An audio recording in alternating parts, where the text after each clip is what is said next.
প্রশ্ন। কবিগুরু রবীন্দ্রনাথ ঠাকুর। ভগবান, তুমি যুগে যুগে দূত পাঠায়ছ বারে বারে দয়াহীন সংসারে।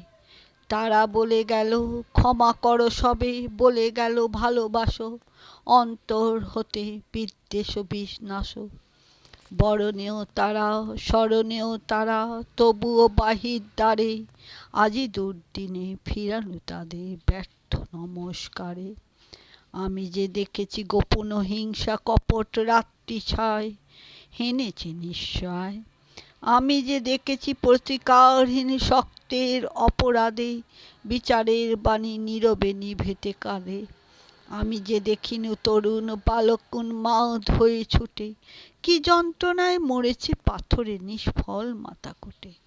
কণ্ঠ আমার রুদ্র আজিকে বাসি সঙ্গীত হারা অমাবস্যার কারা। লুপ্ত করেছে আমার ভুবন দুঃস্বপনের তলে, তাই তো তোমায় সুধাই অশ্রু জলে। যাহারা তোমার বিষাইছে বায়ু নিভাইছে তব আলো, তুমি কি তাদের ক্ষমা করিয়াছ? তুমি কি বেসেছ ভালো? নমস্কার।